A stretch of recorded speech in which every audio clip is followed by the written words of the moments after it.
안녕하세요. 오늘 보내주신 자료, 정말 흥미로웠습니다. 400년 전 인물, 윌리엄 셰익스피어에 대한 새로운 관점을 제시하는 유튜브 영상이었죠. 솔직히 저도 셰익스피어라면 학창 시절에 꼬박꼬박 졸면서 읽었던 로미오와 줄리엣, 햄릿 이 정도가 전부였거든요. 사느냐 죽느냐 그것이 문제로다 같은 그런 유명한 대사 몇 줄 아는 게 다였죠. 대부분의 사람들이 그렇죠. 약간 박물관에 전시된 유물처럼 느껴지니까요. 하지만 이 자료는 셰익스피어를 그냥 먼지 쌓인 고전 작가가 아니라요. 프로이트보다 무려 300년이나 앞서서 인간의 무의식과 욕망을 해부한 최초의 심리학자로 보고 있습니다. 어떻게 보면 인류 역사상 가장 오래된 인간 사용 설명서를 남긴 셈이죠. 오늘 우리는 바로 그 설명서에서 지금 당장 당신의 삶에 적용할 수 있는 핵심적인 5가지 작동 원리를 한번 깊이 있게 파헤쳐 볼 겁니다. 아, 좋습니다. 그 첫 번째 원리가 줄리어스 시저의 유명한 대사에서 시작되더라고요. 겁쟁이는 죽기 전에 여러 번 죽지만 용감한 자는 한 번만 죽는다. 저는 이 말을 그냥 용기를 가져라, 이런 식의 뻔한 격려라고만 생각했어요. 그런데 이 자료는 이게 우리 뇌의 작동 방식에 대한 약간 무서운 경고라고 해석하더라고요. 이건 좀 충격적이었습니다. 바로 그 지점이 이 400년 전 문학이 현대 뇌과학이랑 만나는 지점입니다. 우리 뇌에 편도체라는 부분 있잖아요. 감정을 처리하는 곳인데 이 녀석이 상상하고 현실을 잘 구분을 못해요. 예를 들어서 당신이 중요한 발표를 앞두고 실수하면 어떡하지? 사람들이 비웃을 거야. 이렇게 상상하는 순간 편도체는 이걸 실제 위협으로 그냥 받아들입니다. 그리고 스트레스 호르몬인 콜티솔을 막 분비하죠. 잠깐만요. 그럼 그건 좀 무서운데요.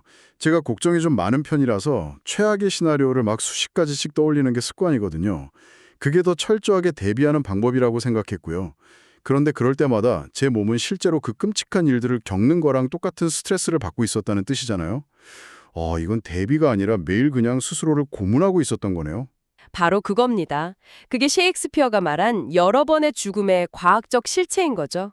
발표는 딱 한 번이지만 마음속으로 실패를 100번 시뮬레이션했다면 당신의 뇌와 몸은 이미 100번의 실패를 경험한 거예요. 에너지는 에너지대로 다 쓰고 정작 실제 무대에 올랐을 땐 이미 번아웃 상태가 되어버리는 거죠. 고대 철학자 세네카도 말했잖아요. 우리는 현실보다 상상 속에서 더 자주 고통받는다고요. 그렇다면 어디까지가 유용한 경계심이고 어디부터가 불필요한 고통인지 이걸 어떻게 구분할 수 있을까요? 걱정을 아예 안 할 수는 없잖아요. 정말 좋은 질문입니다. 핵심은 통제 가능성에 있어요. 내가 통제할 수 있는 영역, 예를 들어 발표 자료를 더 꼼꼼히 만들고 연습을 더 하는 것. 이건 건강한 대비입니다. 하지만 내가 통제할 수 없는 영역, 그러니까 사람들이 나를 어떻게 생각할까? 같은 타인의 반응을 상상하면서 괴로워하는 것. 이게 바로 상상 속의 고통이죠. 용감한 사람은 두려움이 없는 사람이 아니라 바로 이 통제 불가능한 상상의 스위치를 끄는 법을 아는 사람입니다. 스스로에게 물어봐야 해요. 나는 지금 진짜 칼에 베이고 있는가? 아니면 상상 속 칼에 베어 피를 흘리고 있는가? 상상 속 고통의 스위치를 끈다. 이거 명심해야겠네요.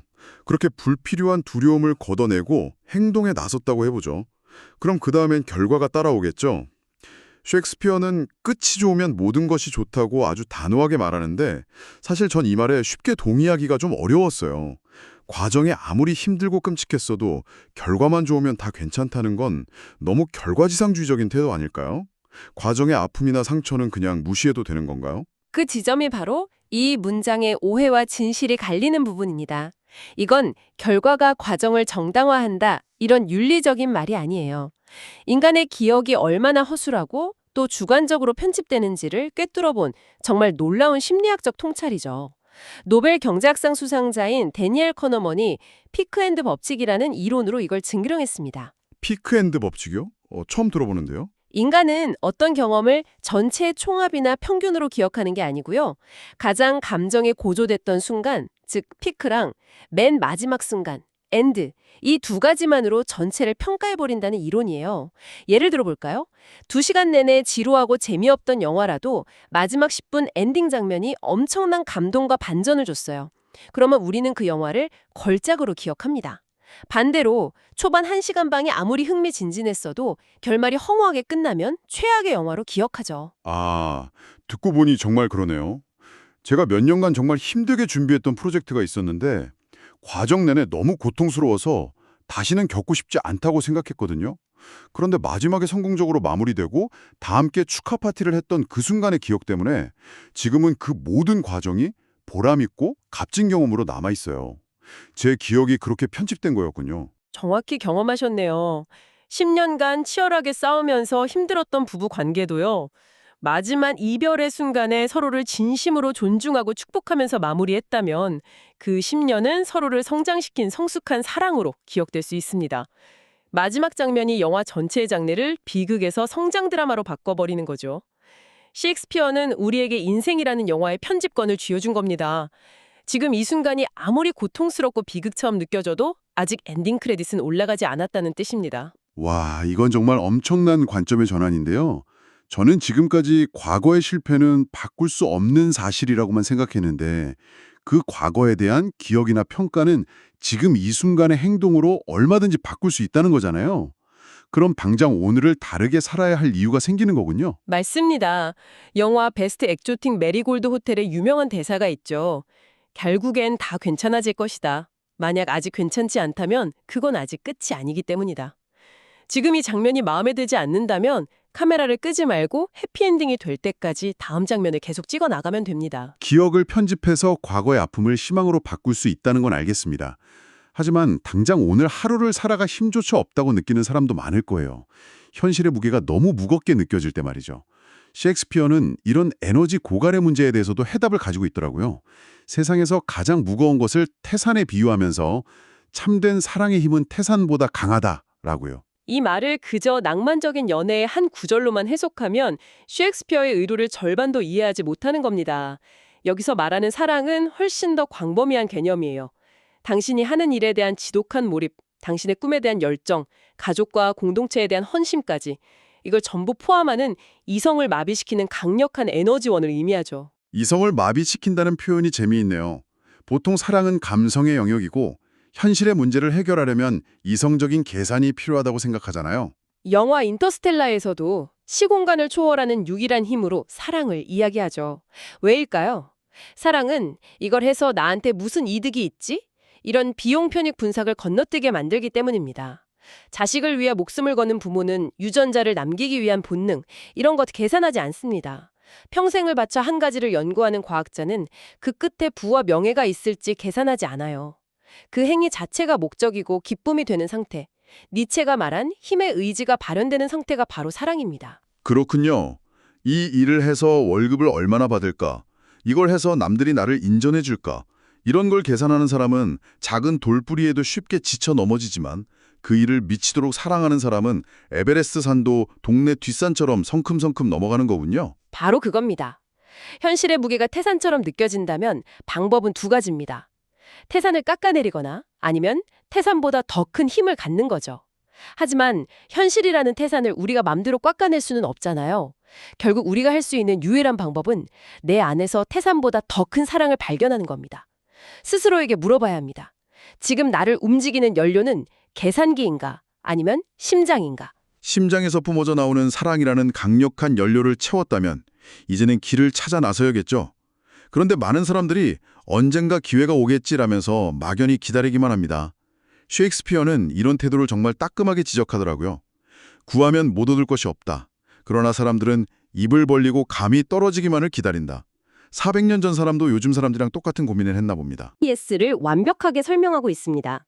우리 뇌는 감각기관을 통해서 매초 수백만 비트의 정보를 받아들이는데 이걸 다 처리하는 건 불가능하거든요. 그래서 뇌간에 있는 RAS라는 필터가 이건 중요한 정보야 라고 인식된 것만 의식의 수면 위로 올려보내고 나머지는 전부 걸러내버립니다. 아, 그 유명한 빨간 스포츠카 이야기랑 같은 거군요. 평소에는 눈에 띄지도 않던 빨간 스포츠카가 내가 그 차를 사겠다고 마음먹는 순간부터 온 세상 도로에 그 차만 보이는 현상이요? 네, 바로 그 원리입니다.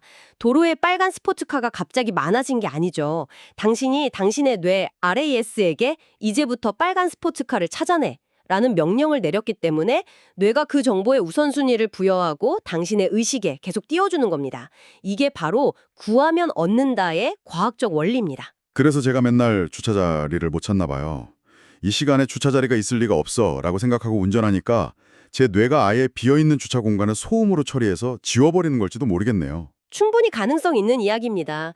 명확하게 나는 이것을 원한다고 선언하고 적극적으로 찾아 나서지 않으면 당신의 뇌는 눈앞에 온 절호의 기회조차 의미 없는 정보, 즉 소음으로 인식하고 그냥 흘려보냅니다.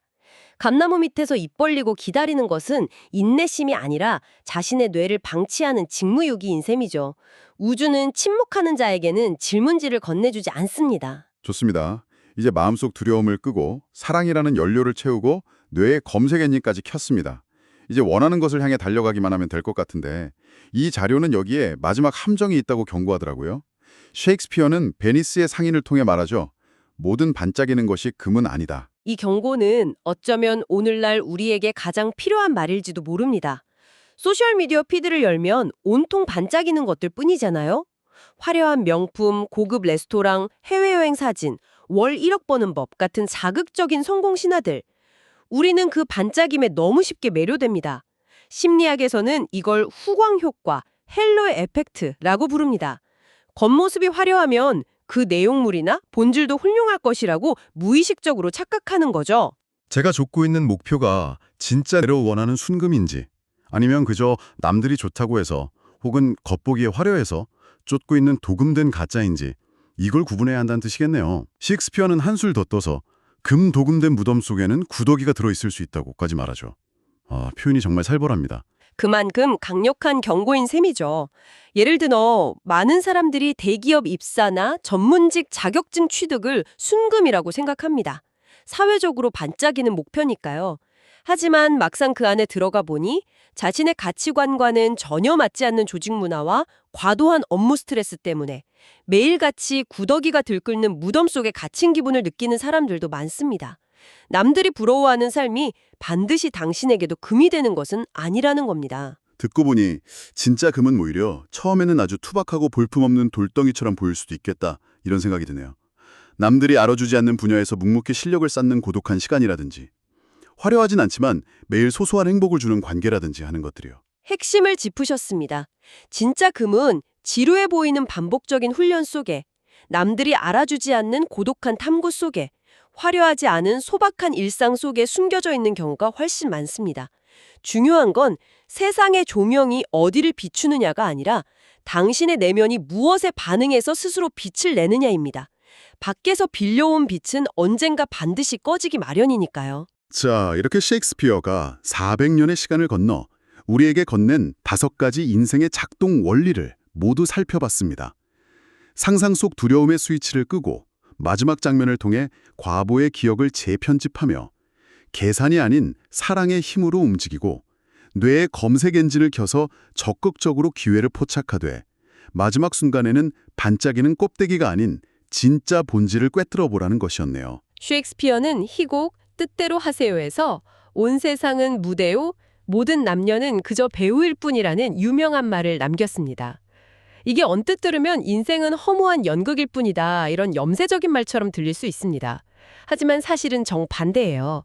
우리에게 무한한 자유와 권한을 주는 말이죠. 배우에게는 주어진 각본대로 연기해야 할 의무만 있는 것 아닌가요? 아닙니다. 셰익스피어가 말하는 배우는 감독과 작가까지 겸하는 배우입니다. 지금까지 당신의 인생이라는 연극이 혹시 비극이었나요? 괜찮습니다. 아직 막은 내리지 않았으니까요. 당신은 이 무대의 주인공이자 동시에 다음 장면의 대본을 쓸 수 있는 각본가이기도 합니다. 400년 전 셰익스피어는 귀펜으로 종이 위에 글을 썼지만 오늘 당신은 당신의 행동으로 인생이라는 무대 위에 직접 다음 장면을 써내려가야 한다는 의미군요. 끝이 좋으면 모든 것이 좋다는 그의 말을 다시 한번 떠올리게 됩니다. 당신의 그 찬란한 끝을 위해 오늘이라는 무대의 막을 다시 한번 힘차게 열어보시길 바랍니다. 셰익스피어는 펜으로 당신을 위한 무대를 열어주었습니다. 이제 당신의 행동으로 써내려갈 다음 장면의 첫 대사는 무엇이 될까요?